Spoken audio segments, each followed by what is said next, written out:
Ok, pessoal, muito boa tarde a todos. Sejam bem-vindos em nosso espaço Caminho da Luz. É um grande prazer ter todos vocês aqui conosco.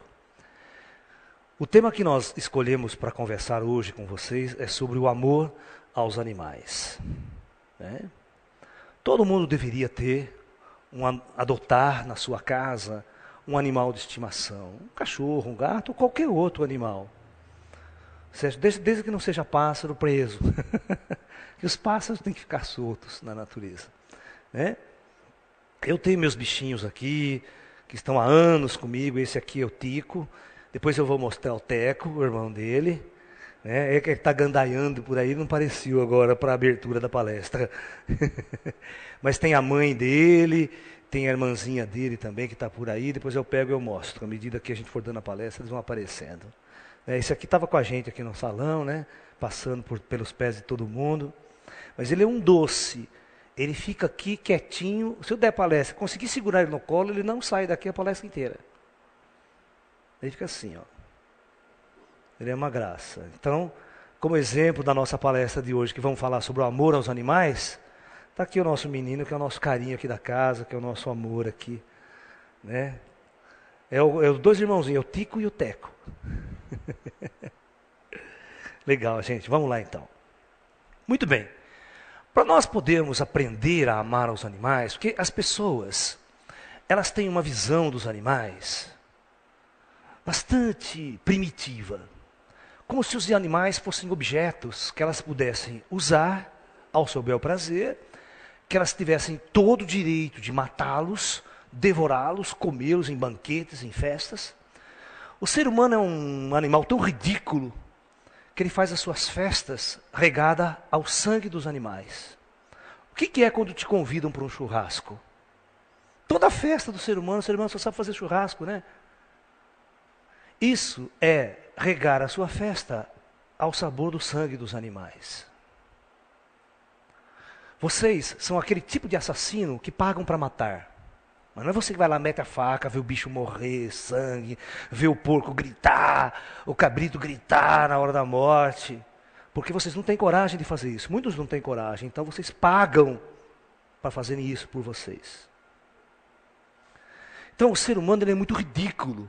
Ele tem essa natureza intrínseca gravada dentro dele e ele não percebe a grande destruição kármica que ele está causando para si mesmo. Nós vamos falar do grande karma que a humanidade tem com relação aos animais. Porque no mundo kármico, na experiência kármica do universo, o homem não é nem um ser mais especial do que uma formiga, do que um gato, do que um cachorro. Ele é idêntico na ordem de tudo. Portanto, da mesma forma que se você matar um ser humano, você gera um karma, se você matar um animal, o karma é idêntico. Para os mentores, para aqueles que observam a natureza. Uma época eu estava conversando com os crentes, com os religiosos. Não, Deus colocou os animais que é para nós comermos eles, para nós usarmos eles. Falei, que interessante o seu Deus, não? Gostei do teu Deus. Aquele Deus de Abraão que sacrifica os animais em homenagem a Deus, Como se Deus estivesse interessado na morte de um animal como um sacrifício de adoração. Então, a ação do ser humano no ecossistema, o que ele devasta, o que ele destrói, e ele está visando uma única coisa: lucro, dinheiro, as indústrias frigoríficas, os grandes criadores de gado, de animais, eles estão visando lucro. Quanto mais lucro, não estão interessados na vida, na essência, não existe um amor. O homem moderno, o homem antigo, ele é um ser extremamente primitivo, onde ele vive para valorizar o seu ego e nunca para desenvolver a alma, o espírito, o amor verdadeiro que existe dentro do teu ser. Então ele vem pagando um preço ao longo da história, em guerra, sofrimento, angústia, as grandes conquistas, os grandes imperadores, todo esse desejo do ego, do poder, da fama, do sucesso, esse modelo pelo qual a humanidade criou os seus valores, é exatamente os mesmos valores que tem criado o inferno para o ser humano na Terra. Quando vem os grandes avatares, como Jesus, e diz, né? A única coisa que você tem que aprender é amar ao próximo como a ti mesmo. Amar ao próximo, mas quem é esse próximo? É toda a natureza, toda a existência, toda a vida. Toda a vida foi criada com uma grande importância dela existir do começo, meio e fim da sua existência. Nós vamos tentar encarar esse aspecto entendendo quem são os animais aqui na Terra. Porque a grande pergunta que a maioria não responde é: quem você é? O que você está fazendo nesse planeta? Por que você nasceu aqui no meio de bilhões e bilhões de estrelas pela galáxia? Por que você nasceu aqui? E por que você tem que morrer? Por que você nasce, cresce, envelhece e morre necessariamente? Tudo tem uma razão de ser. E o homem passa a vida toda distante desse si mesmo, vivendo uma vida social, vivendo uma vida medíocre social, vivendo valores sociais, né? Indo para as baladas, às vezes idiotas, com músicas idiotas, com ídolos idiotas. E os verdadeiros mestres, os verdadeiros grandes homens da humanidade, as pessoas jamais pensam em ouvi-los, em segui-los ou compreendê-los em sua essência. Nós estamos no início desse terceiro milênio, já estamos, 9 anos do terceiro milênio, e parece que a humanidade não mudou absolutamente nada. Nós estamos à beira de crises ecológicas sem precedentes, o aquecimento global, culpa do próprio ser humano. Se você fizer uma pesquisa profunda, 90% de culpado pelo aquecimento global é a criação de gado, é a agropecuária. Vocês vão entender por quê. Porque para você criar uma cabeça de gado, você precisa devastar a natureza, fazer pastos, né? O que aqueles criadores de gado na Amazônia fazem? Devastam a floresta inteira para montar pasto e soltar o gado lá. Uma cabeça de gado precisa de não sei quantos hectares de terra para poder sobreviver, pastar. E isso vai devastando o sistema ecológico. Para produzir tanto, você polui a natureza de uma certa forma sem precedentes. Tudo pelo ego, tudo pelo desejo de poder, de dinheiro e essas coisas mais. Muito bem, quem são os animais?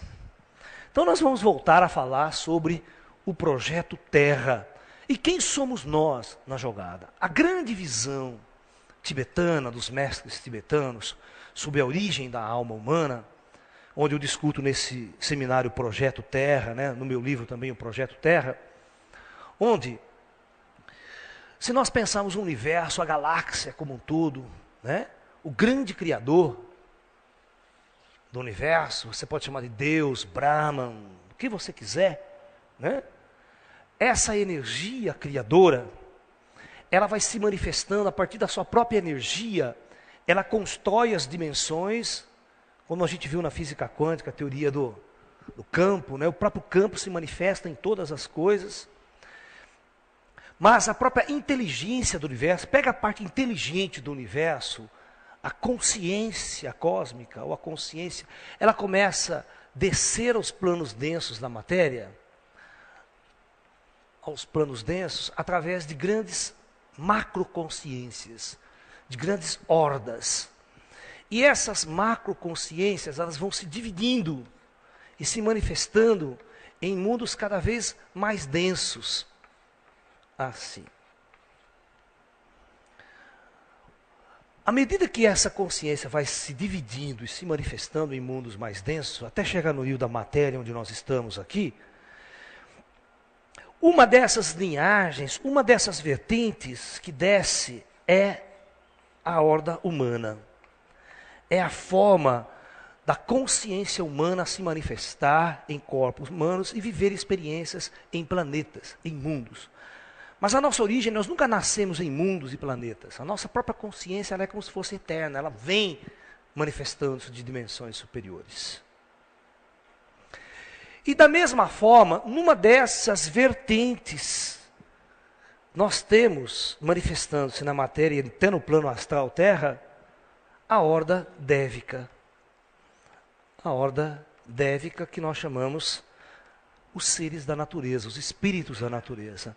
Aqui estão os animais, aqui estão as plantas, os insetos, os peixes aquáticos, tudo.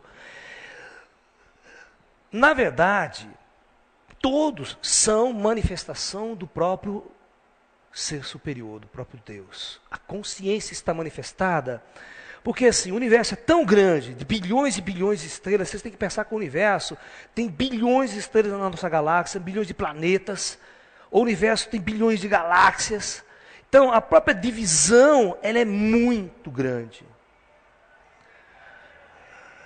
Você manda todas essas consciências viver experiências em mundos densos da matéria, e depois você retorna trazendo-os de volta, incorporando a consciência. Por isso que às vezes o homem, essa ordem humana, nunca passou pelos animais, ele nunca viveu uma experiência no reino dos animais. Né? Então, na verdade, os animais, os espíritos que existem nos animais, são na verdade nossos irmãos, ou nós mesmos. A nossa própria energia manifesta nos outros reinos da natureza. Então, eles são seres que foram projetados para viver profundamente uma experiência para as suas consciências. O fato de nós humanos, prestem bem atenção, acreditarmos ou acharmos que somos inteligentes, esse inteligente aqui é extremamente questionável. Uma vez eu fui num programa de televisão, eu sempre conto essa história, eu estava no programa da Silvia Popovic na Bandeirantes, e era um debate sobre vida extraterrestre, sobre ET, disco voador, tinha uns 10 na mesa debatendo lá. Eu lembro que na rodada final, eu fui lá como físico, né, essa coisa toda, astrofísico, tal, astrônomo, e ufólogo, né, que eu sempre pesquisei isso. Tal. E a rodada final, uma pergunta para cada um dos participantes era: vocês acreditam que existe vida inteligente fora da Terra? E todo mundo deu sua opinião, e eu era o último, né, para dar minha opinião. Então, quando a Silvia Popovic apontou para mim e falou: professor, o senhor acha que existe vida inteligente fora da Terra? Eu disse assim para ela: olha, fora da Terra eu acredito, aqui na Terra é que eu duvido muito que exista.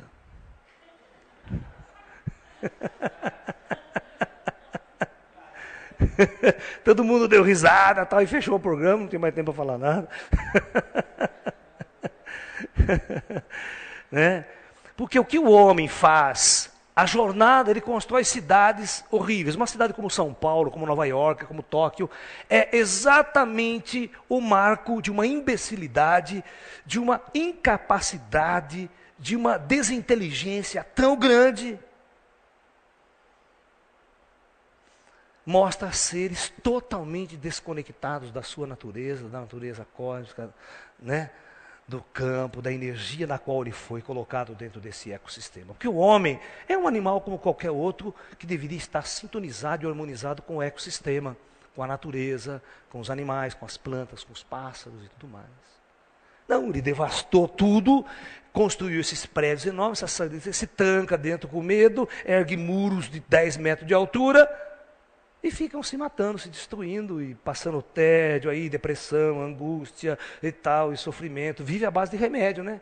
Você vê o que mais vende, o que mais tem é hospital e farmácia. Hospital e farmácia é que nem boteco, né? Toda esquina tem uma. Né?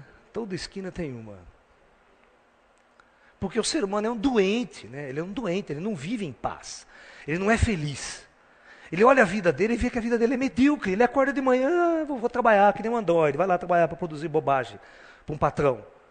Vai para uma escola, a escola é mais ridícula do que vai formar ele a ser um androide de alto nível. Né? Então tudo é ridículo. A vida do cara é uma vida ridícula.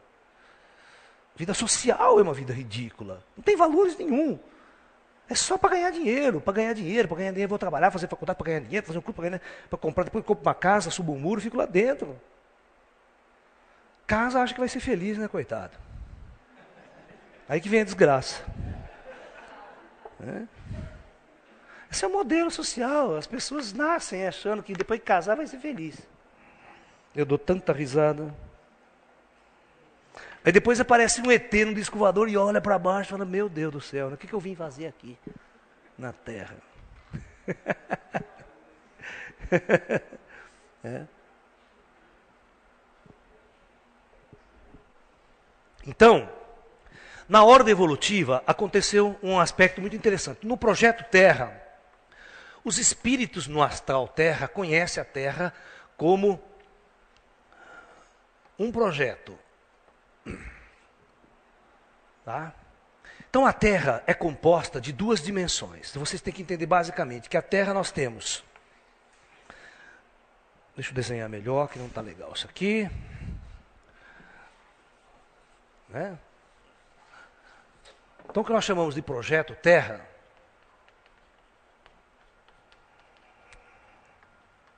vai consistir da superfície da Terra,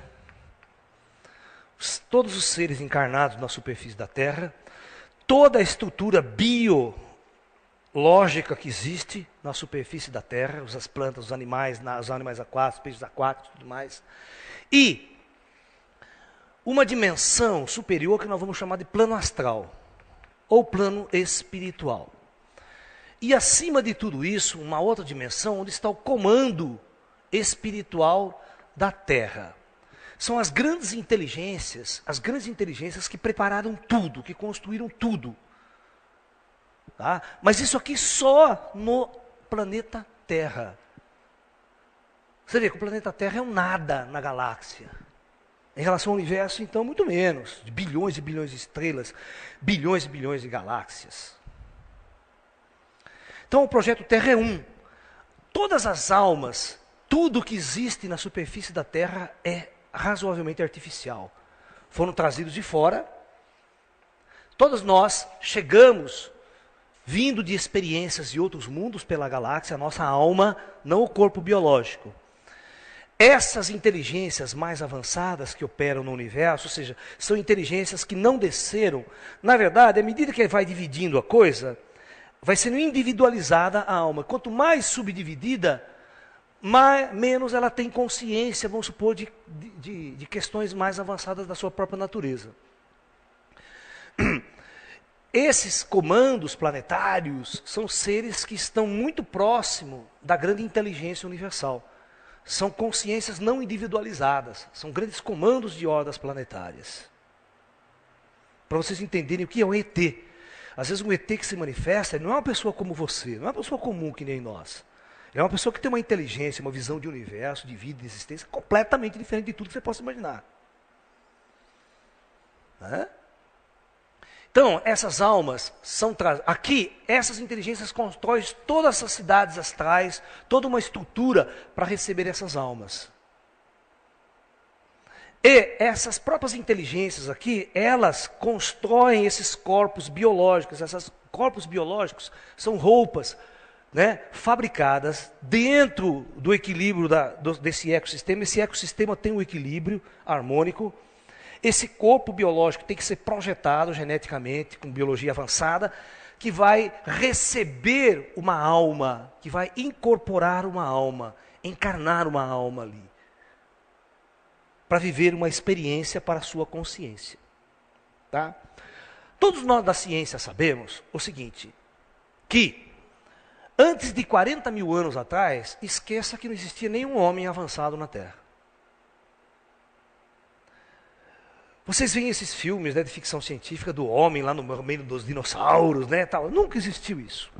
Para vocês terem uma ideia, o último dinossauro, a época dos gigantismos, dos répteis gigantes na Terra, foi extinta há 60 milhões de anos atrás, no final do Cretáceo. Dizem os cientistas por causa da queda de um grande asteroide na Terra que devastou a vida no planeta. Ok? Então, o ser humano nem pensava em existir. Há 60 milhões de anos atrás, após essa extinção em massa, que aconteceu ao mesmo tempo, o planeta se reestruturou, a engenharia sideral arrumou o planeta e trouxe novas hordas de animais. Então, durante bilhões de anos, olha, milhões de anos, na verdade, quem reinou na Terra foram os Devas. A horda humana nem pensou em usar o planeta Terra como palco de eventos para suas experiências. O homem não tinha vez, ele não teria sobrevivido num ecossistema de dinossauros, por exemplo. Ele estaria morto, seria massacrado pelos répteis gigantes. Ele não tinha capacidade de sobrevivência. Principalmente, né, o homem nasce, aquela criança, a criança precisa de 15 anos de idade para começar a andar direito na terra, né? Os animais não, são super adaptados, já sai da barriga da mãe, já sai correndo, já sai andando, já sai sobrevivendo. Não tem essa. Né? Nós somos muito dependentes da nossa pai, da nossa mãe, durante muito tempo. E isso nos torna muito frágeis. Quando, há mais ou menos uns 40 mil anos atrás, então todo o sistema ecológico, toda a experiência projetada, existia um comando especial que coordenava a morte, as encarnações de todas as espécies de animais que vivenciavam suas experiências na Terra. Aí houve um conclave no alto aqui, e o planeta Terra, ele vai ser palco pela primeira vez da chegada de hordas humanas na superfície da Terra. Almas humanas viriam transmigradas de outros planetas, de outros orbes, de outras experiências pela galáxia, iriam usar o planeta Terra como um palco de eventos para suas experiências planetárias. Então, os engenheiros siderais trouxeram uma matriz genética já pronta de outros planetas, de outros mundos. Por isso que nenhum arqueólogo, nenhum paleontólogo consegue achar o elo perdido. Ou seja, a ligação entre o ser humano moderno e aqueles Pithecanthropus erectus, aquele homem, Cro-Magnon, aquelas coisas lá. Não existe. E não vai existir. Porque a evolução não é natural. Não existe evolução natural. Aqui a evolução nunca foi natural, sempre foi projetada e pelas inteligências de cima. Não há evolução natural. A biologia vai ter que mudar muito os conceitos dela. Tá? Então, eles tiveram que inventar uma matriz genética especial adaptável a esse ecossistema aqui. A temperatura do Sol, das estrelas, o que ele vai comer, do que ele vai se alimentar. Então, esses engenheiros siderais projetam um corpo biológico específico para que aquela alma se conecte. O cérebro tem que ter características específicas para que essa alma mais inteligente, a mão, os pés, porque o ser humano e essa consciência, ele tem capacidade de manipular as coisas, transformar objetos, coisas que os animais por si só não têm. Não deram essa capacidade para ele. Mas isso não significa, o mais importante é, as experiências de vida que os animais estavam vivendo não é nem um pouco menos importante para a consciência cósmica do que a experiência do ser humano que vai chegar e vai entrar nesse ecossistema. Vocês estão me entendendo? Só o próprio homem, o ego do próprio homem, acredita que ele, só ele, é a imagem e semelhança de Deus. O resto é tudo lixo, né? Só ele é filho de Deus. O resto é tudo filho, não sei do que, vocês sabem do que eu estou falando.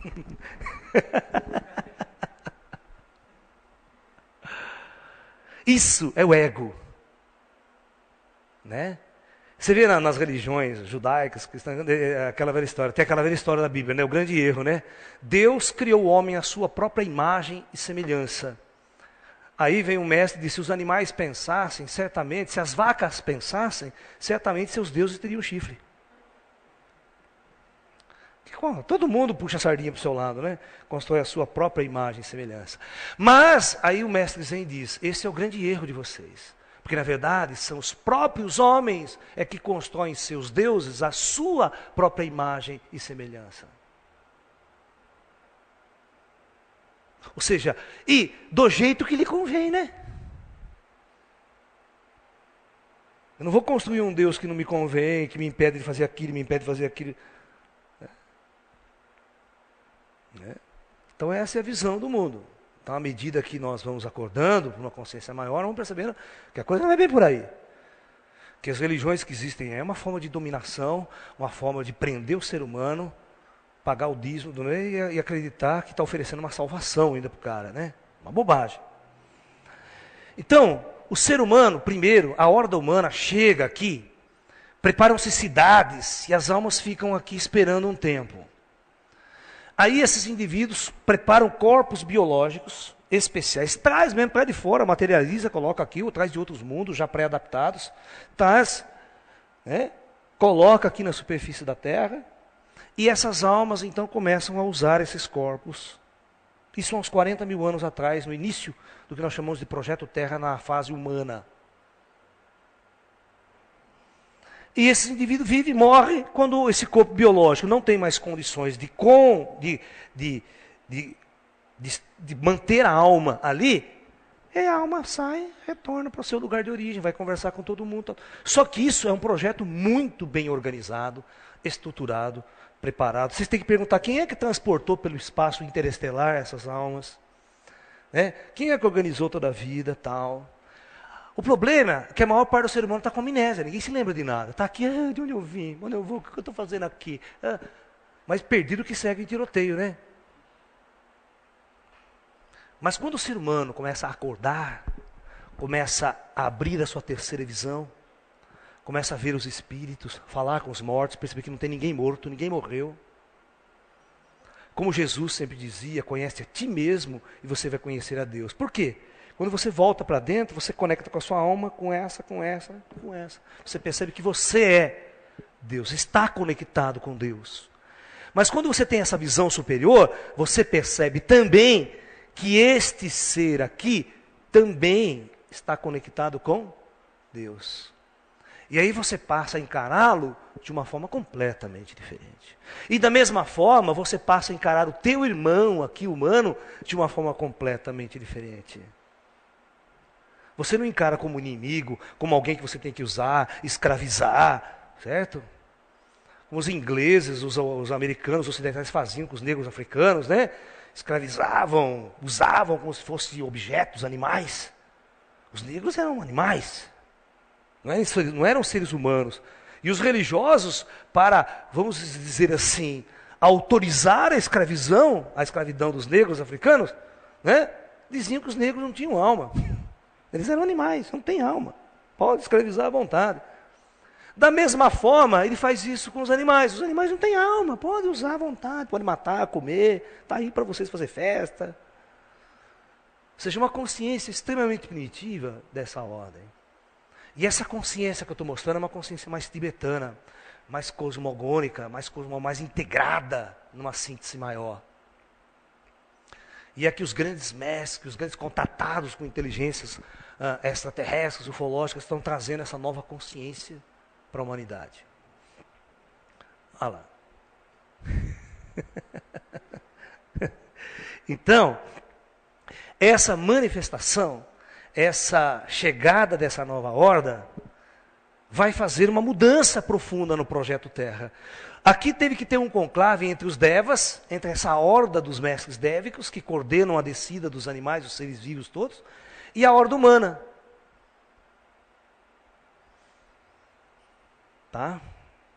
E quando o homem começou a descer, como era uma alma extremamente densa, primitiva e kármica, dentro de uma lei kármica, a lei kármica é uma lei assim, é uma lei de causa e efeito. Você colhe aquilo que você planta.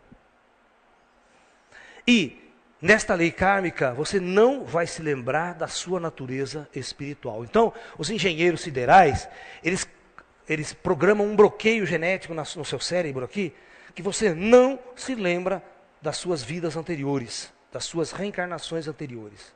E nem da sua natureza cósmica, de onde você veio. Então você desce na Terra assim. E os nossos grandes mestres, o que significa iluminado? O que significa a palavra Buda? O que é um Buda? Buda, na Índia, significa iluminado. Iluminado é aquele ser que, através de seus treinos, de suas meditações, de seus exercícios, consegue simplesmente se lembrar de quem é.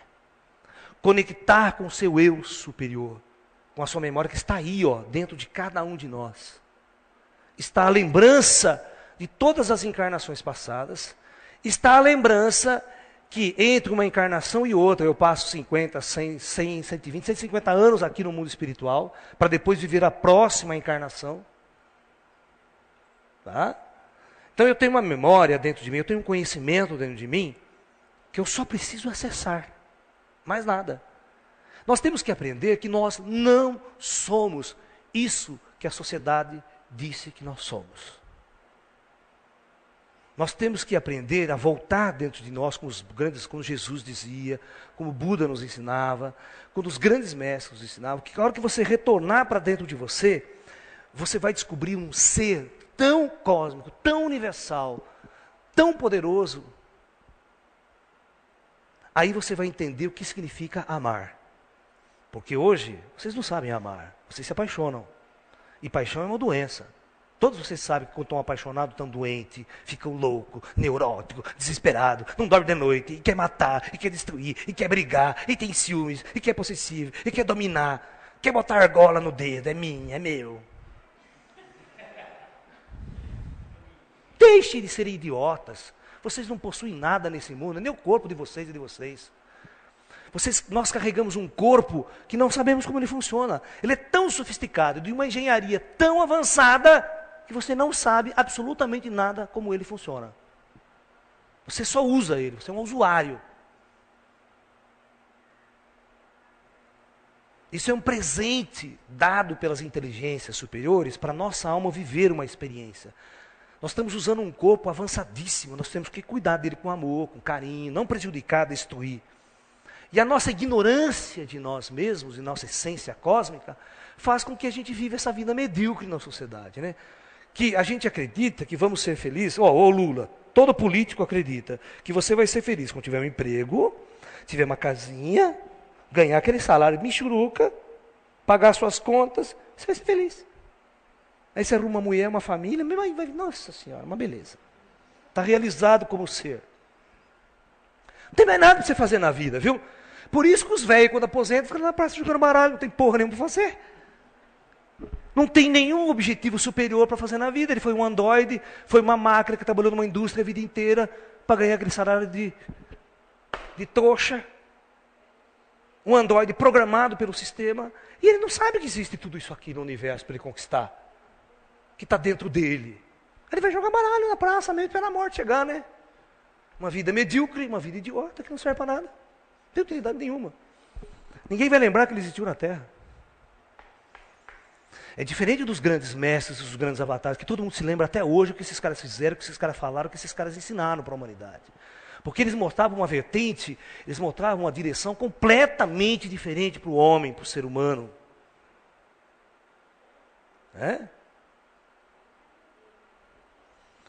E, enquanto o homem não encontrar esse seu elo cósmico com os próprios animais e consigo mesmo, ele vai continuar matando, vai continuar comendo carne, vai continuar destruindo, fazendo guerra, pisando nos outros, se apaixonando de forma idiota pelos outros, pelas suas parceiras, pelos seus parceiros. E viver nessa guerra, né? Que é, na verdade, um inferno criado por ele mesmo, né? Ele mesmo cria, né? Chegou uma vez uma senhora, ligou, eu estou desesperado, porque meu marido, meu casamento, o que eu faço? Falei, quem mandou casar? O problema não é meu. Mas que eu vou resolver o teu problema? Você que construiu o seu túmulo, você construiu o seu inferno. Agora você viva ele intensamente. Quando você tomar consciência e construir um caminho na sua vida, de paz, de amor e de luz, você não vai cometer essas besteiras mais.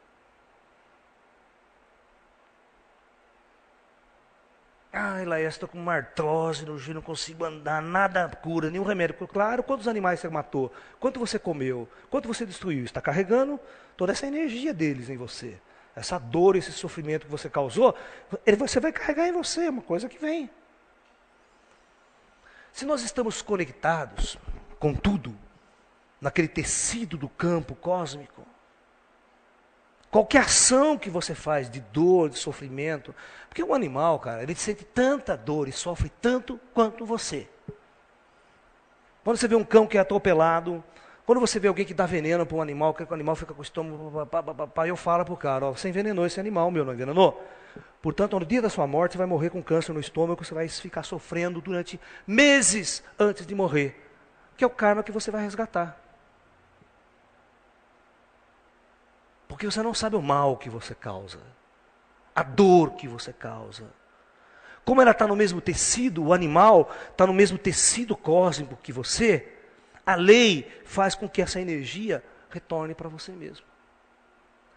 Por isso que os mestres nos ensinam. Ame, aprende a amar. Se você aprender a amar de verdade, mas aquele amor sem interesse, um amor cósmico. Não paixão, esquece, paixão é doença. Um amor puro, verdadeiro. Você planta esse amor, você vibra esse amor, você irradia esse amor. Essa energia vai se voltar contra você. Você vai começar a colher esse amor. Todas as criaturas, os animais vão te amar, sabe? Se você entrar numa floresta, se você for um carnívoro, tiver essa vibração, se você entrar numa floresta, a sua vibração áurica, que todos nós temos uma aura em torno de nós, um brilho áurico, energético, essa aqui é a tua assinatura espiritual, tua assinatura no campo invisível. Os animais sentem e pressentem e veem essa sua aura, a maior parte deles. Se você for um carnívoro, for um inimigo dos animais, essa tem a sua assinatura aqui. Na vibração e na cor. Uma cor avermelhada, densa. Todos os animais sentem que você é inimigo deles. E a hora que você entrar numa floresta, numa mata, tudo vai vir contra você. Vai vir abelha contra você, cobra, bicho, inseto, escorpião, aranha, formiga, tudo vai te atacar, porque ela vê em você um inimigo. Agora, se você é um indivíduo que aprendeu a amar toda a natureza, os animais, os gatos, cachorros, não é só amar os animais domésticos, não. Os pássaros, tudo. Por que vocês acham que São Francisco de Assis, os pássaros vinham pousar na mão dele? Pousavam na cabeça dele, no braço dele. Eu quero ver quem de vocês consegue fazer um pássaro selvagem sentar na tua mão. Por que ele tinha esse poder? São Francisco de Assis tinha esse poder. Você vê todos os desenhos dele, ele monte de animal em volta. Os animais vinham até ele de uma forma inexplicável. Os animais selvagens, hein? Porque os animais viam nele a pureza, o amor, a vibração, a luz. Então, os pássaros não viam ele como inimigo. Viam com ele como um amigo. Sentavam, ficavam perto dele, os pássaros, os animais, as criaturas, tudo. Por isso, eu digo, se você aprender a vibrar amor, e você não for carnívoro, porque senão essa assinatura vai ficar na tua aura, e os animais veem você como inimigo, não interessa. Você entra numa floresta, agora, existe uma diferença. Os animais, o reino animal, são almas incorporadas, idênticas ao ser humano. Os animais têm alma. Os animais, quando dormem, saem fora do corpo, tem cordão de prata, tudo igualzinho ao ser humano.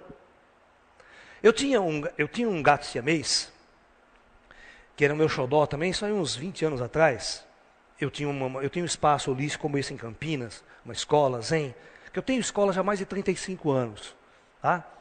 Agora que eu estou aqui na cidade de Limeira, né, faz uns 5, 6 anos que eu estou aqui nesse espaço na cidade de Limeira, mas nós estamos em trânsito, que o nosso projeto esse ano, nós estamos comprando um sítio no sul de Minas, nas montanhas, que nós vamos montar o nosso ashram, nosso campus avançado, que a gente vai fazer todo esse projeto nosso lá.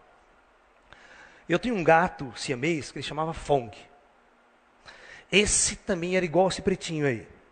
Ele é um xodó, uma criança, ele viveu uns 15 anos comigo.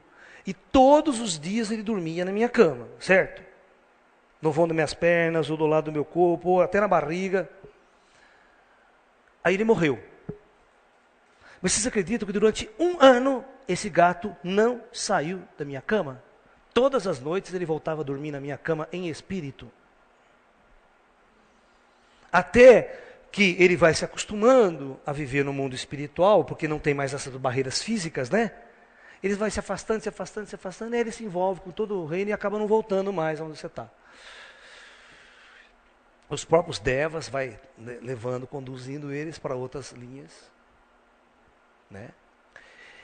E esta linhagem dévica, aqui no astral existe os mestres dévicos.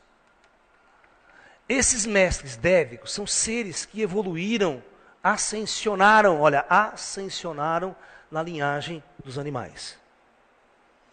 Porque o animal, ele tem muito de alma grupal. O que é alma grupal? O ser humano, vamos supor que a alma individualizada minha para aqui. Agora imagine que essa alma individualizada minha, ainda, Laércio, vai se dividir em 100. Em 100 almas. E vai incorporar em vários golfinhos. Em mais de 100 golfinhos. Tá? Cada golfinho vive uma experiência, por isso que eles se comunicam. Aí quando eles vão morrer, por isso que essas mortes coletivas, às vezes ninguém entende. Eles vão tudo para a praia se matar, porque o comando dele está chamando. Né? Não adianta morrer 1, 2, 3 e ficar 50 lá. Ele precisa que todos venham para cima, todos passem por um astral de vez. Então, tecnicamente, eles se suicidam. Vão para a praia e não quer saber de sair demais. Encalharam na praia, e todo mundo tem que tentar botar ele não quer saber. Ele quer morrer. Porque o ser humano olha o corpo, o ser humano não olha a alma, não vê a alma que está ali. O que está acontecendo com a alma? Então, essa alma grupal é como um enxame de abelha, por exemplo, no reino do inseto. Um enxame de abelha é 1 milhão de vezes mais organizado que a sociedade humana. Todos lá sabem o que fazer, todos sabem direitinho o que fazer, a perfeição da geometria na colmeia, tudo tem uma inteligência por trás ali, altamente sofisticada, operacional, que o ser humano jamais vai entender. Porque ele é um indivíduo. Então você tem 1 milhão de abelhas numa colmeia, trabalhando, operando, 200 mil abelhas, 100 mil abelhas, elas são um corpo só, uma inteligência só, uma energia só. Um formigueiro é a mesma coisa, altamente organizado, quem vai lá cortar plantinha, quem vai fazer aquilo, quem vai fazer aquilo, Todo mundo viu aquele desenho, Vida de Formiga, né? Que é muito legal, que mostra como é que o sistema é altamente organizado. Mas quem que organiza isso? Não são inteligentes, são burros. Não tem. Como é que eles fazem funcionar direitinho tudo? Se você pensa que inteligência é só que o homem tem. E com essa inteligência ele é depressivo, angustiado, deprimido, se apaixona, fica louco, se mata, suicida. E acha inteligente. Então a diferença é que esses animais e esses insetos são almas grupais.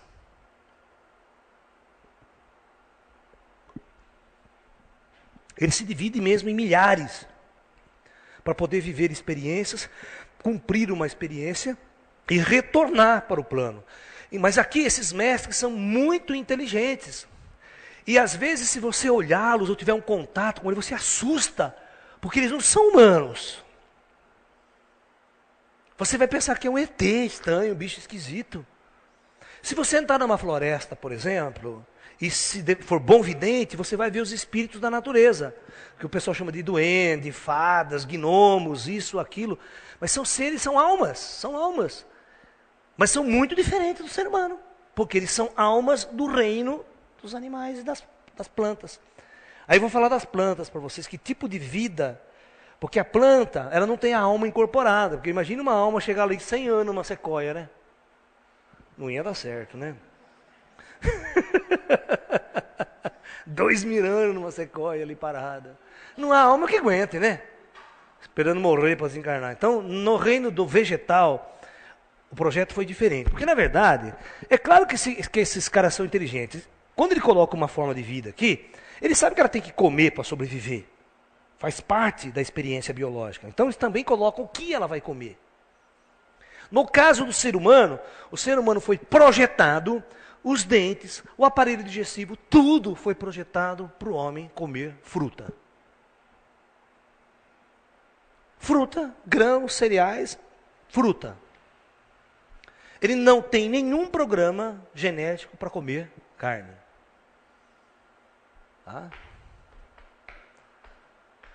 O intestino do homem, ele é muito comprido. Como as fibras vegetais, elas demoram muito tempo para serem decompostas e serem absorvidas pelo intestino. Então você tem um intestino muito longo. Você está entendendo? Porque a gente chama alimento de primeira geração. Né? Ou seja, de segunda geração, que a primeira geração são as plantas que captam do sol. Aí os animais vão lá, comem essa planta em segunda geração. Os carnívoros são de terceira, que come esse outro que comeu. Né? Então, já ao contrário, os animais têm um intestino muito curto. Muito curtinho, ou seja, ele come e aquilo sai rapidinho. Em, no máximo 6, 7, 8 horas, o que ele comeu já está sendo defecado. Porque a carne apodrece rapidamente dentro do corpo. No ser humano, que demora, às vezes, aí 12, 13, 14, 15 horas, 24 horas para o alimento que você comeu sair, imagine aquele que está enfesado, então, né? Que faz uma semana que não vai no banheiro. Imagine a podridão lá dentro. Imagine quando esse cara solta um pum. Sai de perto, né? Não quero nem ver o que vai sair ali. Por quê? Por isso que fala a palavra enfesado. Ele está cheio de fé, então o cara fica todo nervoso, aquela energia ruim. O Leonardo da Vinci, que era um vegetariano, um grande homem da humanidade vegetariano, quando perguntavam para ele sobre comer carne, ele dizia assim, tem uma frase célebre dele: não consigo me conceber como um cemitério ambulante carregando cadáveres em decomposição dentro do meu estômago. Isso era o Leonardo. Né? Porque homens muito inteligentes, eles têm uma visão tão diferente de tudo, que eles não conseguem conceber certos atos muito primitivos. Não dá para aceitar. Então as plantas, eu vou mostrar para vocês como é que é o reino das plantas, os reinos vegetais na planta. Então, na verdade, você tem uma espécie de plantas, né? Você está lá, um monte de árvore, na floresta inteira. Aí você tem um único deva, um único elemental que a gente chama, um único deva, um serzinho. Ele tem múltiplos cordões de prata, múltiplos. Então, o que que faz? Ele vai se conectar a todas.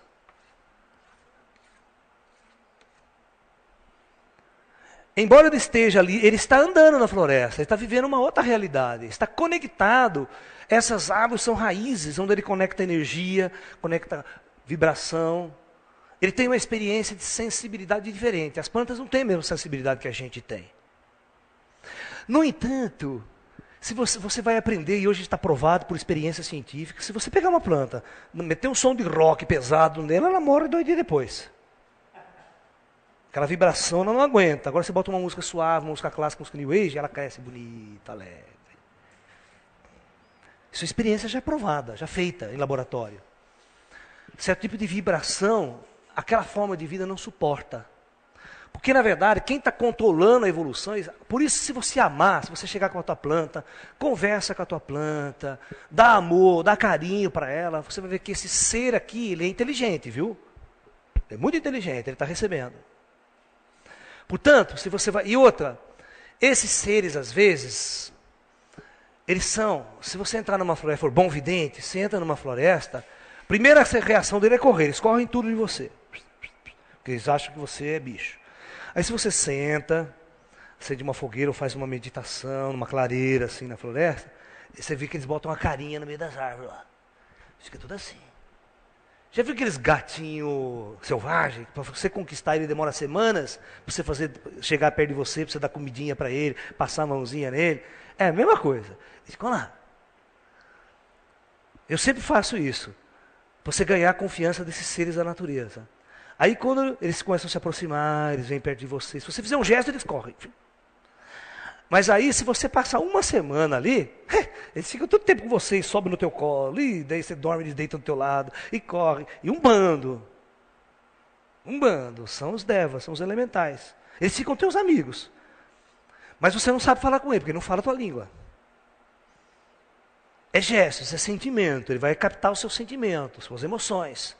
Você não precisa falar uma palavra. Ele sabe o que você sente, ele sabe que você está com raiva, ele sabe que você está com isso. Ele sente, não precisa falar. Você vai aprender a comunicar-se com os seres vivos da natureza de uma outra maneira.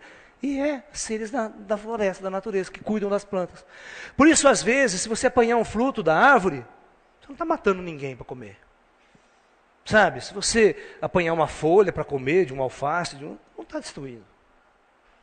Porque ele tem múltiplas ligações. Tá? E é uma coisa muito interessante você aprender a amar. Porque todas as vezes que você ama, você vai ter um retorno desse amor. E, se você conquista um deva, por exemplo, das cobras, você pode passar no meio das cobras, que a cobra nem olha para você. Ela passa na tua perna, dá a volta, vai embora. Das aranhas, dos escorpiões.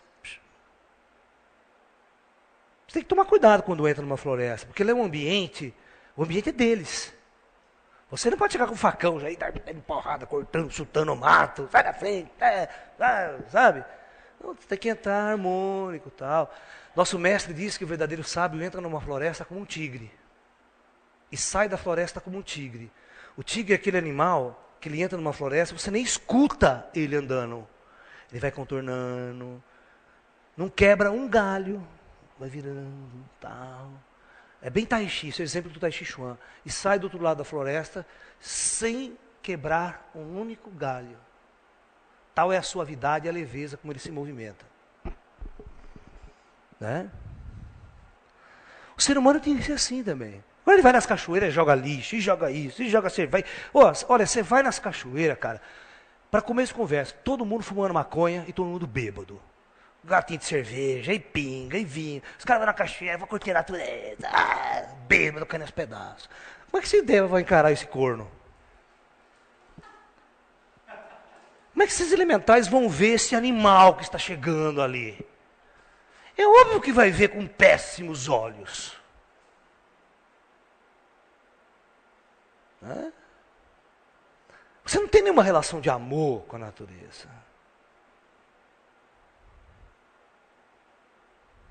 Eu vou fazer rafting, vou fazer não sei o quê, e canyon. Mas cadê o amor à natureza? Isso aí, esses passeios ecológicos não levam a nada. Você precisa aprender outra coisa importante, você precisa aprender a amar. Amar a natureza. E amar a natureza é amar os peixes, amar as plantas, as flores, os pássaros. Que coisa mais linda do mundo que se acordar de manhã os pássaros vêm cantando no seu jardim, cantando na sua natureza, ao seu lado ali, aquela canção maravilhosa, aquela coisa de liberdade. Agora o ser humano é tão tolo que ele pega o animal e põe numa gaiola, quer que ele seja seu, meu. Cante aí para mim, seja meu. Olha, isso não pode existir numa civilização de homens acordados, de homens lúcidos, de seres humanos que amam realmente a natureza. Amar a natureza tem um outro significado, é um significado superior. Se esse homem amar a natureza desse jeito, ele não monta uma indústria. Ele não monta uma indústria por vários motivos. Porque ele não é capitalista. Segundo, o interesse de vida dele não é ganhar dinheiro. 2, ele não vai escravizar ninguém para fazer o serviço sujo por ele. Porque um patrão sempre contrata, né, os Zé Mané para fazer os trabalhos sujos para ele, o pesado. Né? Ele fica só lá com aquela roupinha zen, só fazendo conta e ganhando dinheiro. O trabalho sujo, quem faz, não é ele. Vai construir um prédio, o dono da construtora pega na colher de pedreiro e mete o cimento, carrega tronco nas costas? Paga um salário miserável para o indivíduo, né? Fazer esse trabalho sujo por ele.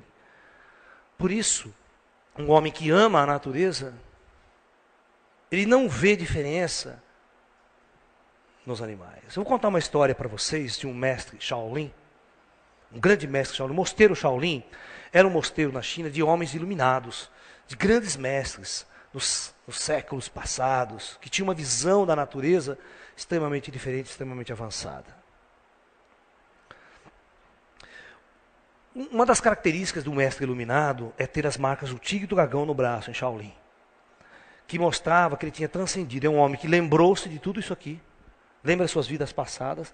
É um homem que não está preso mais a seu corpo, basta sentar, cruzar as pernas e o corpo espiritual sai do corpo físico e vai viajar, vai passear em qualquer lugar. Inclusive, volta nessas cidades astrais para entrar em contato com a sua natureza cósmica. Então, um iluminado é assim. Jesus era um homem assim. Por isso que Jesus falava para todo mundo que o reino dele não era desse mundo. Ele vinha de uma outra natureza. E todos nós somos assim, de uma outra natureza. Nós somos daqui. Tanto é que nós não somos daqui que vamos morrer. Se fôssemos criaturas da terra, viveríamos eternamente aqui. Mas não somos. Nós somos projetados. Esse organismo biológico foi projetado para morrer. Ele foi projetado geneticamente para viver no máximo 70 anos hoje.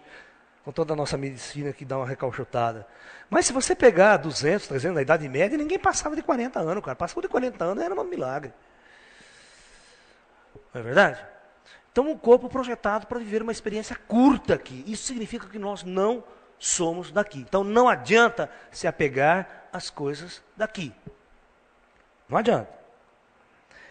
Então, esse monge Shaolin, Os monges Shaolin que tinham essa marca, eles eram extremamente respeitados pelas autoridades chinesas na época, pelos generais, porque eles eram homens transcendentais, de um poder inigualável, do poder de mágico, de magia.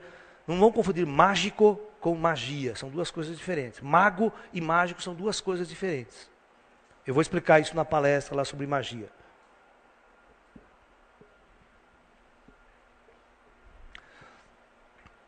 Então esse monge, como é que ele via o mundo, como é que ele via a natureza, esse grande mestre? Então, esse monge era um velho, ele tinha mais ou menos uns 70 anos de idade. Se ele saísse com a roupa de monge, todo mundo reconhecia ele, certo? Então o que ele fez? Ele saiu do mosteiro com uma roupa de um homem muito simples, tal, botou capuz na cabeça, tal, cobriu uma manga longa para cobrir as marcas do tigre e do dragão, que aquilo era muito reconhecível, e saiu. Aí ele chegou numa pequena cidade, ali próxima do mosteiro, não é muito longe. Estava havendo um alvoroço na cidade, uma correria. E todo mundo se aglutinando, né, numa rua principal da cidade, daquele vilarejo. E o homem bem vestido, que era o prefeito daquele vilarejo, daquela cidade, né, com aquela comitiva dele, toda roupa bonita, tá, sentado numa cadeira, tipo, né, aquelas cadeiras chique e tal. Aí ele não sabia o que acontecia. Chegou e bateu na mão desse homem mais fino, né? Nas costas dele. Meu senhor, o que é que está acontecendo aqui? Ora, meu senhor, como o senhor não sabe? Né? O príncipe vai passar por nossa cidade. O filho do rei vai passar por nossa cidade. Do imperador. Oh. Então ele ficou lá esperando. Nisso, começa a vir a comitiva, vindo pela rua. Só ia passar por ali, tá? Né? Vinha a comitiva. Então estava assim o príncipe montado no elefante, sabe? Aquela comitiva toda chique, toda aquela coisa, né? Aí vem vindo, ele bate na mão do prefeito de novo, na costa do prefeito, pergunta, meu senhor, mas cadê o príncipe? Fala, ora, meu senhor, o príncipe que está montado no elefante. Daqui a pouco ele bate na costa, mas quem que é o elefante? Quem é o príncipe? Ora, meu senhor, como? O príncipe é o que está em cima, o elefante é o que está embaixo. Aí ele pergunta, mas o que é em cima e o que é embaixo? Ele ficou bravo, levantou e empurrou o velho, né? E o velho caiu no chão. E ele falou, está vendo? Eu estou em cima, você está embaixo. Só que nisso, aí ele pergunta de novo, mas e quem sou eu? E quem é você? O monge pergunta para o prefeito, depois que ele caiu, que perguntou, eu estou em cima, você está embaixo. Aí ele pergunta, mas e quem sou eu? E quem é você? Nesse meio tempo, apareceu as marcas do tigre. Quando o prefeito olhou e viu que aquele velho era um monge Shaolin do mosteiro, falou, puta merda, cometi uma besteira. Pegou o velhinho, se ajoelhou na frente dele, levantou ele, pediu 1000 perdões, e começou a refletir no que tinha acontecido. E agradeceu profundamente a grande lição que aquele mestre lhe tinha dado. Qual foi? O mestre, ele não via distinções. Para ele, tudo era uma única unidade. O elefante, o príncipe, o em cima, o embaixo, eu, você.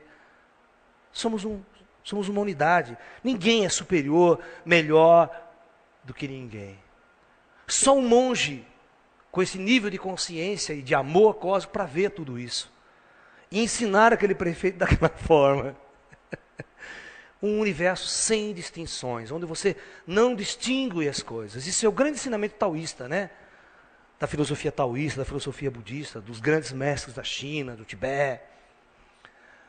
E da mesma forma, você tem que aprender a olhar a natureza como criaturas amigas, irmãs.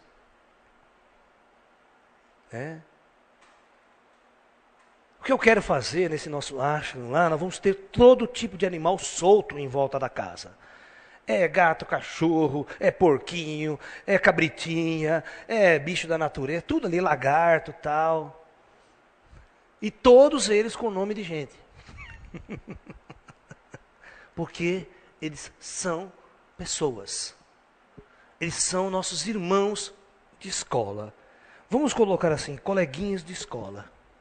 Porque o planeta Terra é uma escola onde nós viemos aprender o exercício de amar. Porque nós não sabemos amar. O grande exercício que a alma humana vem fazer na Terra é o exercício de amar. Os nossos mentores programam para todos nós um número X de reencarnações aqui. É o projeto. 10, 20, 30, no máximo. Cada encarnação você vive uma experiência diferente, que é a famosa roda de Sansara. Ora você é rei, ora você é plebeu. As encarnações vão se alternando para você viver todo tipo de experiência. E é óbvio, está programada a sua última encarnação na Terra. Quando a última encarnação é cumprida, você retorna, começa um processo que os mestres chamam de ascensão. Os ascensionados, aqueles que vivenciaram toda uma grande jornada terrena e não vão reencarnar mais, eles vão ascensionar aqui, nos planos superiores. E certamente vão transmigrar para outros projetos pela galáxia, sem mais encarnar na matéria. Vão viver agora somente nessas dimensões superiores, não mais presos a mundos densos da matéria, carregando corpos densos biológicos. Tá? Então, quando você começa a compreender que tudo que está ao seu redor faz parte da vida, e você vai ser o preservador da vida, aquele que vai entender o porquê da existência dessas formas de vida, você vai respeitar profundamente todos os seres. Por exemplo, você chegar no mato, você não precisa usar veneno. Você tem uma chácara, não precisa usar veneno. Para controlar o mato, capim, não adianta colocar veneno, isso é bobagem. Se você conhecesse os animais, escorpião, aranha, ai, tem muita aranha em casa, escorpião, precisa botar veneno. Não. Você bota 2 patos, 2 galinhas, acabou, não tem mais aranha, não tem mais escorpião. O pato come tudo quanto é grama que tem perto de você, limpa, você não precisa carpir, pagar ninguém para carpir. Uma vez eu aluguei uma casa para morar com a minha família, eu cheguei no quintal, o mato estava dessa altura assim, ó. Falei, espera aí que eu vou resolver o problema. Arrumei 4 patinhos, patinho piquititico. Fui lá no fundo, até fiz um laguinho para eles brincarem, se divertirem. Eu adoro patinho, adoro pato. Gente, um mês, não tinha um patinho, cresceu, ficou quase grandão já, mas não tinha um capim mais no quintal, estava limpo, uma beleza. Eles vão comendo pela raiz, fica limpo, uma beleza. É tudo controle biológico, nós chamamos. O equilíbrio. Quando o sistema está em equilíbrio, que nós chamamos de biológico, tudo funciona em harmonia. Se você desequilibrou o local, você tira as coisas, você tira os pássaros, vai ter pernilongo, inseto para tudo quanto é lado. Claro, você devastou, não tem uma fruta, não tem nada para o pássaro comer, ele vai embora. E quando ele vai embora, o que prolifera? Os insetos.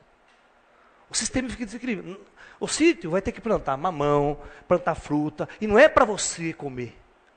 Nós vamos comer também. Mas você vai ver que o que você planta é tanto que quando começa a dar, a gente não consegue comer tanta laranja, tanto mamão, tanto não sei o quê. Não, larga lá que eu venho os passarinhos comer, vem isso. E fica aquele ambiente cheio de vida, cheio de ecologia. Você acorda de manhã, passarinho para tudo quanto é lado, e lagarto vem de noite comer, e nós não joga nada fora. Sobrou comida, sobrou resto, não sei o quê. Não vai jogar no lixo, isso é bobagem. Você pega aquela comidinha e deixa lá que o lagarto vem comer, o tatu vem comer de noite.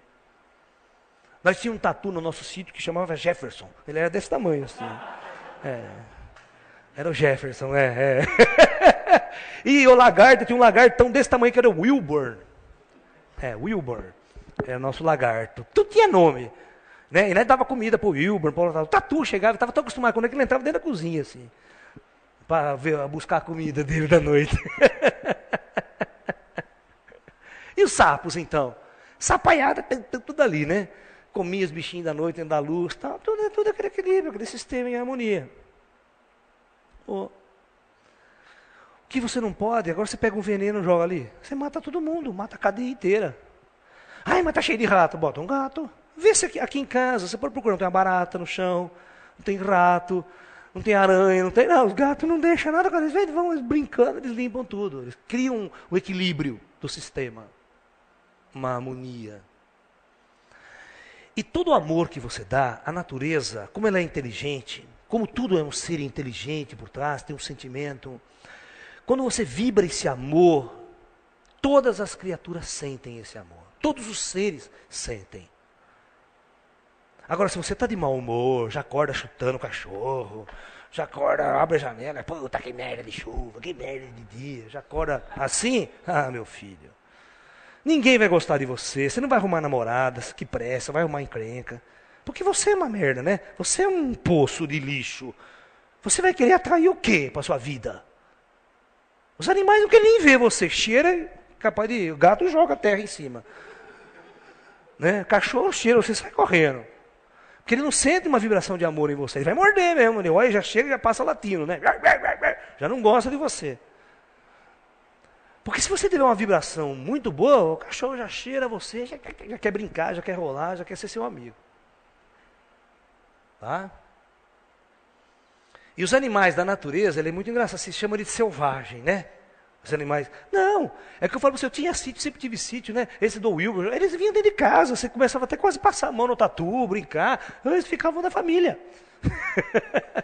É só você não chutar ele, não sair correndo atrás, não assustar. Você não pode, ele não pode ver você um inimigo. Ele tem que ver você um amigo. Sabe? E você cria aquela harmonia com todos os animais. E pode ter certeza, as abelhas não te atacam. As abelhas não vêm em cima de você, que nem aquele monstro. Passou embaixo do enxame, aquele... Ela não vem, ela olha para você, como é que vai? Tudo bem, vai embora. Quero ver o inimigo. E tudo está na vibração. Se você vibra legal, as pessoas no subconsciente vão captar essa vibração. Se você está vibrando aquele amor, aquela pessoa maravilhosa, intuitivamente as pessoas, humanos mesmo, sentem essa vibração tua. E começam a gostar de você, não sabe por quê.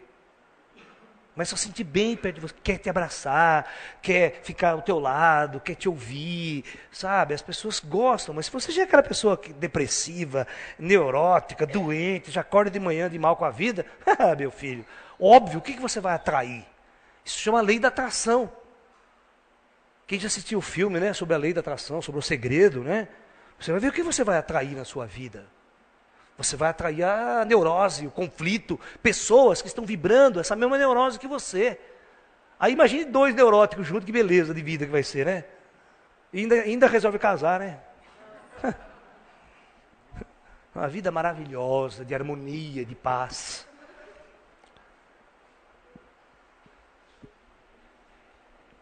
Olha, eu vou dar um exemplo para vocês. Se você tiver um amigo, ou uma amiga, ou alguém que não goste de animais, fuja dessa pessoa porque ela não presta. Não presta. Pode ter certeza que vai demorar muito para essa pessoa. Não serve para ser teu amigo. E também não serve para ser meu amigo. Né? Uma vez, uma pessoa chegou até mim, eu tenho uns espíritos que me acompanham, e esse cara veio fazer uma consulta. A vida dele era um inferno. O que tinha de encosto, o que tinha de espírito perturbador, o que tinha de coisa. Aí esse espírito fez a seguinte pergunta para mim, pergunta para ele como é que ele vive com os animais. Eu não sabia por que o cara me pediu para perguntar isso, sabe? Aí quando eu inquisitei, ele falou, eu detesto animal, não gosto de animal, não posso nem ver, gato, cachorro, do meu vizinho dou veneno mesmo, mato. Aí esse espírito falou assim para ele, só tem um jeito dessa vida desse cara melhorar. Nós vamos curar a doença dele, ele vai ficar bom, todos esses espíritos vão ser retirados, com uma condição. Se ele arrumar 10 gatos, 10, não é um não, 10 gatos, cuidar desses 10 gatos com amor e carinho, até esses animais morrerem naturalmente. O dia que ele fizer isso, todo esse mal que está em volta dele vai ser retirado.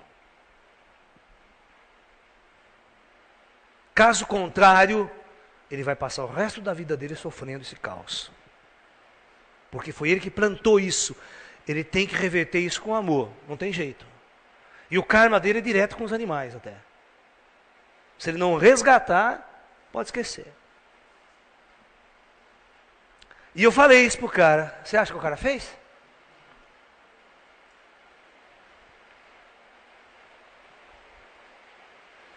Não. Não fez. Então, é muito importante que nós possamos compreender que a nossa relação extremamente forte com o reino animal, ele precisa ser, daqui para frente, uma relação de amor. E aquela velha história, quem ama de verdade, não mata. A primeira coisa que você vai aprender na vida, o primeiro passo, uma vez conversando com um monge, com um mestre espiritual, com um espírito, nas nossas reuniões, que nós fazíamos constantemente, um dos alunos perguntou para o mestre, como aprender a amar? Como aprender a amar? Então o nosso mestre disse o seguinte, olha, existe um exercício muito bom, que nós ensinamos há muito tempo aos nossos discípulos na velha China, para o homem aprender a amar. A primeira coisa, nós vamos ensiná-lo a amar as estrelas. Por que amar as estrelas? Porque as estrelas estão tão distantes, mas tão distantes que o homem não tem nenhuma forma de conflito com elas. Elas estão tão distantes, né, que você não tem um conflito direto com elas. Então é fácil amar as estrelas. É fácil você aprender a amar quem você não tem conflito, né? Então você faz o exercício, medita todas as noites olhando para o cosmos, refletindo sobre a imensidão do universo. Pegue uma estrela e comece a meditar o que tem lá, o que é aquele sol, quantos planetas tem lá. Será que aquele planeta tem pessoas, tem uma humanidade, tem animais, tem uma vida toda existindo lá? E eu aqui pensando que sou o único no universo, triste, amargurado, confuso, perdido, né? Comece a aprender a ter amor às estrelas. Esse é o primeiro passo. Desenvolvido esse amor às estrelas, você vem que nós vamos ensinar o segundo passo, que é o exercício do amor às plantas, né? Às flores. Porque o ser humano não tem conflito muito com as flores, com as plantas. Então ele começa a exercitar, a plantar uma árvore, a plantar uma flor, a regar, cuidar, ter amor por aquela planta. A plantar uma árvore frutífera, ver aquela fruta maravilhosa, saborear aquela fruta que ele próprio plantou, que a natureza lhe deu. Quando ele aprender a amar a planta, o terceiro passo é amar aos animais. Porque os animais, você já tem um conflito. O cachorro, se ele mija ali, daí suja ali e tal, você já fica bravo com o cachorro. Tem aquele conflito com os animais que pica você e morde, a formiga, escorpião. É mais difícil você amar os animais. Mas como você já aprendeu a amar as estrelas, depois aprendeu a amar as plantas, fica mais fácil o exercício de aprender a amar os animais, a conviver com os animais. Quarto exercício, aprender a amar aos homens. Se você já desenvolveu o exercício do amor às naturezas, aos animais, aos pássaros, agora vamos aprender a amar o nosso semelhante. né? É o quarto exercício de amor. Que aí é o conflito, né? O ser humano está em conflito constante com o seu semelhante, né? Por ego, por posses, por poder, por sucesso, fama. A nossa sociedade é montada uma sociedade de guerra. Nós guerreamos todos os dias. Você monta uma empresa, você começa a guerrear com o vizinho que produz a mesma coisa que você, né? Você está dentro da empresa e já começa a guerrear com o seu cara porque você quer subir mais do que ele. Tudo é guerra. Você vai prestar vestibular, é uma guerra, é o concurso. Os nossos esportes são guerras, entre aspas. As pessoas se matam no esporte para vencer. Vai assistir um jogo de futebol no campo, você vai ver a guerra, a torcida se mata, todo mundo em guerra, conflito. É? Você nunca vê acabar um jogo do Santos e Corinthians e a torcida se abraçando, se beijando. Oh, que legal o jogo, não? Maravilha de esporte. Que coisa maravilhosa. Santos e Palmeiras, se beijando, se amando. Você vê a natureza, é uma natureza da guerra, do conflito, do ódio pelo outro. Você vai ver quando as pessoas aparentemente acham que se apaixonam, se amam, vão se unir. Casamento, ali que está a guerra, o conflito, quando há separação, quer matar o outro, né? Aquele ódio terrível. Porque o homem sempre pensou nele mesmo, né? No lucro pessoal, no ego, no poder, na fama, subir, só eu sou o primeiro. Eu conquistei, o resto tudo lá chorando, destruído, derrotado. São os esportes, a guerra, as invasões, a matança. As guerras que são matanças, né? Aquele ódio gerado. Vê lá no Oriente Médio o ódio entre palestinos e judeus. Aquele ódio que a criança já nasce com um rifle na mão, querendo matar judeus já desde cedo. Então esse ódio alimentado, como é que você vai desenvolver o amor no ser humano pelo próximo? Esse exercício é muito difícil. Mas o nosso mestre disse, mas esse é o caminho. E muito antes, ele tem que aprender a amar os animais. E depois, claro, amar a si próprio. O último estágio é aprender a amar a si mesmo. Por quê? O ser que ele tem mais conflito é ele mesmo. Porque ele acorda com ele e vai dormir com ele. É o ser que está mais próximo dele, é ele mesmo. E ele não gosta de si mesmo. Olha meu pé, olha minha bunda, não gosta da minha bunda. A mulher não gosta disso, não gosta dessa roupa, não gosta disso aqui. Ele não gosta nada dele. Ele está em guerra, em conflito constantemente com ele mesmo.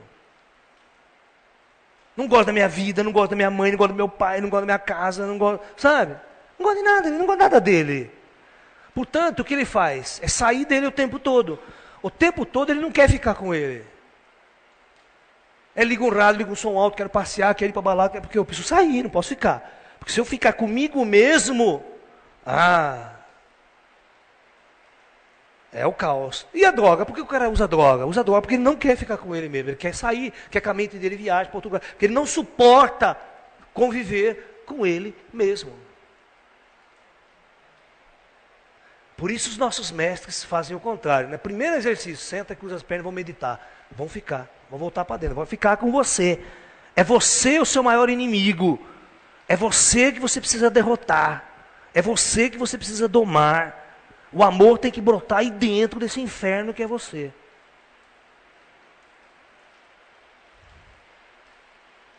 Se você não fizer esse exercício, pode esquecer. E não adianta pegar em armas, derrubar presidente, derrubar governo, como já fizeram na história toda. Porque outro idiota, outro entra no poder e os conflitos... Porque não houve transformação real, interna nas pessoas. Por que você acha que o comunismo não deu certo no mundo e não vai dar nunca? Porque as pessoas são indivíduos ainda, elas não amam o próximo. Não tem esse amor real, isso é bobagem. Esses ideais políticos nunca vão dar certo. Capitalismo é selvagem, todo mundo sabe. Essa crise provocada pelos grandes imperadores do dono do dinheiro quebra o mundo, leva o mundo ao sofrimento, à angústia, por causa de meia dúzia de negros. Meia dúzia de manipuladores. Os caras não estão aí você pensa que estão aí com a pobreza, terceiro mundo, com o sofrimento? Não estão nada, não querem saber. Eles querem lucro de trilhões, bilhões de dólares nas mãos. Entendeu? Então, nós precisamos aprender a voltar para o nosso ser. E aprender que os animais estão aí pelo mesmo motivo que eu estou aqui. Eles estão para viver. O que vocês achariam? Vamos pensar no seguinte: o que vocês achariam se uma raça de seres extraterrestres, altamente avançadas tecnologicamente, começasse a descer aqui para raptar seres humanos para fazer churrasco? Porque churrasco de ser humano é uma delícia. Eles adoram, é o petisco número 1 deles. É a picanha. Vocês iam gostar? Iam achar certo o direito? Mas eles são muito mais avançados e inteligentes. Tem o direito. Tem um filme, cara, o duro que fizeram um filme desse tipo aqui, um seriado da televisão. Tinha uma raça de uns reptilíneos assim, avançadinhos, aquela puta nave chega na Terra, e eles começavam a captar os seres humanos e estava tudo lá. Engraçado que quando o cara descobre, estava todo ser humano pendurado em gancho, que nem frigorífico. Que nem a gente pendura a carne de gado no frigorífico. Estava o ser humano pendurado lá, pronto para ser comido. Aí ninguém gostou, né? Não, vamos matar esses alienígenas, não se viu querer comer a gente. Mas dentro da hierarquia, não tem problema, nós fazemos o mesmo com os seres inferiores. E muito pior. Né? Então, nós precisamos aprender, né, que da mesma forma que nós estamos aqui para viver, para sentir, para aprender a amar, para curtir essa natureza, essa vida, essa experiência planetária.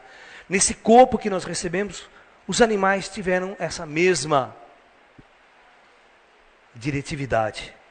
Eles estão aqui para viver suas vidas intensamente, nascer, crescer, morrer, viver suas experiências junto à natureza, junto às coisas, e seguir o seu caminho, o seu tal, o seu curso. Embora você não compreenda a importância da experiência deles hoje, porque você não compreende a sua. Se você não compreendeu o que você veio fazer aqui, você quer compreender o que o animal veio fazer aqui. Agora você sabe quem você é? O fato de não saber quem você é que faz com que você deixe se escravizar. Deixe se escravizar por uma escola, por uma faculdade, por um emprego, por um marido, por uma marida.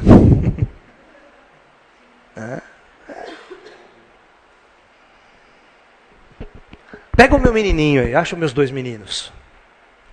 Então, é muito importante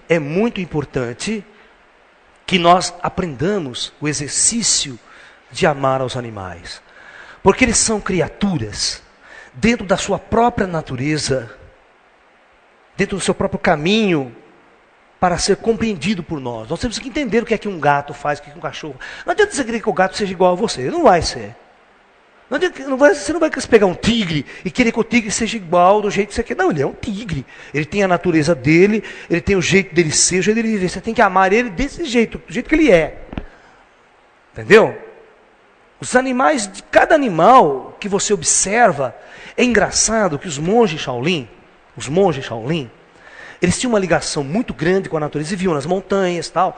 E quando eles criaram o Kung Fu, eles criaram a partir da observação dos animais. Ele observava o tigre atentamente e procurava imitar o tigre nos seus passos, né? O louva-a-Deus no seu caminhar, no Kung Fu do louva-a-Deus, imitando um insetinho, sabe? Eles eram exímios observadores da força, da energia dos animais. Eles amavam esses animais. A serpente, observava a serpente, tentava imitá-la, porque através dessa imitação da serpente eles viam a perfeição que existia nos animais. A perfeição dos movimentos. E o homem não, o homem era travado, duro, rígido. Agora nós vamos pegar meus 2 meninos aqui. Essa é a menininha, é um casal. Eles não são irmãos, são de mães diferentes. Né? Esse aqui é o Titico e essa é a Lili. Eles têm a mesma idade. Eles nasceram assim com diferença de 1 mês de diferença. Né? Então é isso, gente. O que eu tinha para dizer para vocês hoje, a gente pode ficar falando horas sobre isso, tem muito assunto, muitas vertentes que começam a surgir, mas cada dia que a gente está aqui se reunindo, a gente pega um campo para a gente conversar e discutir. A gente está com mais de 200 conferências já de assuntos dos mais diversos que a gente tem conversado com vocês ao longo desse ano que tem passado, né? Então, os meus meninos aqui se despedem de vocês, né? Namastê, muita paz a todos.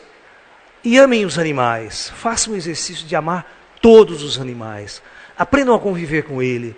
Se você não tem um animal em casa, nunca teve, arrume um. E você vai aprender a conviver e amá-los. Porque eles têm uma característica de nos ensinar. Eles nos ensinam muitas coisas. E se você observar o tempo todo, né? Eles vão aprender com a gente. Então, namastê, muita paz e até um próximo encontro. O que foi? Lindinho. Olha lá. É, preto?